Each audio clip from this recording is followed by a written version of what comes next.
നമസ്കാരം. മലയാളി വാർത്തയിലേക്ക് സ്വാഗതം. നതാൻസ് ആണവ നിലയത്തിലും പരീക്ഷണങ്ങൾ തുടങ്ങിയെന്നാണ് വിവരങ്ങൾ. ഇറാന് നേരെ ആണവ പദ്ധതിയെ ചൊല്ലി വിമർശനങ്ങൾ ശക്തമാണ്. ഇറാനിൽ ചില ദുരൂഹതകൾ നിഴലിക്കുന്നുവെന്നും ആണവ പരീക്ഷണങ്ങളിൽ നിഗൂഢതകൾ ഉണ്ടെന്നും ഐക്യരാഷ്ട്രസഭയുടെ അറ്റോമിക് വാച്ച് ഡോഗ് വെള്ളിയാഴ്ച പറഞ്ഞു. ഈ നീക്കങ്ങളെ ആണവ വർധനവ് എന്നാണ് US വിശേഷിപ്പിച്ചത്. പുതിയ സെൻട്രിഫ്യൂജുകൾ സ്പിന്നിംഗ് ഇറാന്റെ ആണവ പദ്ധതിയെ കൂടുതൽ മുന്നോട്ട് കൊണ്ടുപോകും. ഇതിനകം തന്നെ ആയുധ ഗ്രേഡ് നിലവാരത്തിൽ യുറേനിയത്തെ സമ്പുഷ്ടമാക്കുകയും അവയുമായി മുന്നോട്ടു പോയാൽ നിരവധി അണുബോംബുകൾ നിർമ്മിച്ചെടുക്കുകയും ഇത് ലോകത്തിന് ഭീഷണിയാകുകയും ചെയ്യും. ഗാസ മുനമ്പിൽ ഇസ്രയേൽ ഹമാസ് യുദ്ധം രൂക്ഷമായതിനാൽ ടെഹ്റാനും പടിഞ്ഞാറും തമ്മിലുള്ള സംഘർഷങ്ങൾക്കിടയിൽ അതിനിടയിലും ഇറാൻ ഉയർന്ന സമ്പുഷ്ടീകരണ തലങ്ങളിലേക്ക് പോകാൻ പദ്ധതി ഇട്ടിരിക്കുന്നുവെന്ന് അന്താരാഷ്ട്ര ആണവോർജ ഏജൻസിയുടെ റിപ്പോർട്ടുകൾ പുറത്തുവന്നിട്ടുണ്ട്.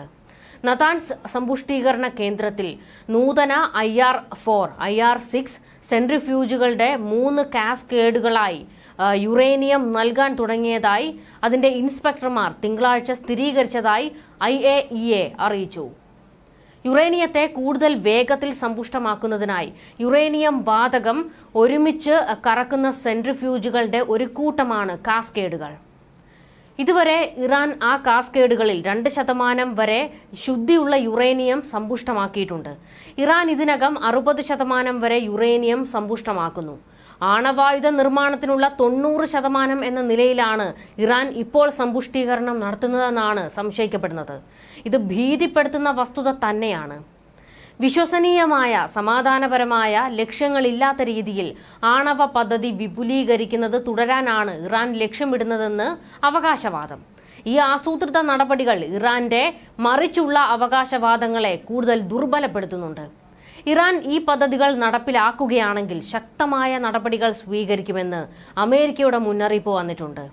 US-ഉം സഖ്യകക്ഷികളും എന്ത് നടപടികളാണ് സ്വീകരിക്കുന്നത് എന്ന് വിശദീകരിച്ചിട്ടില്ല. എന്നിരുന്നാലും ഇറാൻ ഇതിനകം തന്നെ വാഷിംഗ്ടണിൽ നിന്നും മറ്റുള്ളവരിൽ നിന്നും സാമ്പത്തിക ഉപരോധം നേരിടുന്നുണ്ട്.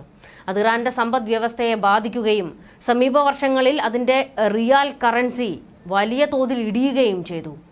2018 കരാറിൽ നിന്ന് അമേരിക്ക ഏകപക്ഷീയമായി പിന്മാറിയതിനെ തുടർന്ന് ലോകശക്തികളുമായുള്ള ഇറാന്റെ 2015 ആണവ കരാർ തകർന്നതിന് ശേഷം അത് ആയുധ ഗ്രേഡ് നിലവാരത്തിന് തൊട്ട് താഴെയാണ് ആണവ സമ്പുഷ്ടീകരണം പിന്തുടരുന്നത്. ഇതാണ് അമേരിക്കയെ ചൊടിപ്പിക്കുന്നത്. ആണവായുധങ്ങളുടെ വ്യാപനം തടയുന്നതിനുള്ള ഉടമ്പടിയിൽ ഒപ്പുവെച്ച ഇറാൻ തങ്ങളുടെ പരീക്ഷണങ്ങൾ സമാധാനപരമാണെന്ന് ഉറപ്പാക്കാൻ IAEA ആണവ സൈറ്റുകൾ സന്ദർശിക്കാൻ അനുവദിക്കുമെന്ന് പ്രഖ്യാപിച്ചിരുന്നു. 2015 ആണവ കരാറിന്റെ ഭാഗമായി IAEAയുടെ അധിക മേൽനോട്ടം വഹിക്കാനും ടെഹ്റാൻ സമ്മതിച്ചു. എന്നാലും നിരീക്ഷണത്തിനെത്തുന്നവരെ സൈറ്റുകളിൽ പ്രവേശിക്കുന്നതിൽ നിന്ന് തടയുകയാണ്. ഇറാന്റെ ആണവ പരീക്ഷണങ്ങളെക്കുറിച്ചുള്ള ചോദ്യങ്ങൾക്ക് കൃത്യമായ മറുപടി നൽകുന്നതുമില്ല. IAEAയുടെ director general Rafael Mariano Grossi പരിശോധനകൾ വർദ്ധിപ്പിക്കാനുള്ള ശ്രമത്തിൽ മെയ് മാസത്തിൽ ഇറാൻ സന്ദർശിച്ചിരുന്നു. എന്നാൽ ഇറാന്റെ നിലപാടിൽ കാര്യമായ മാറ്റമൊന്നും ഉണ്ടായിട്ടില്ല.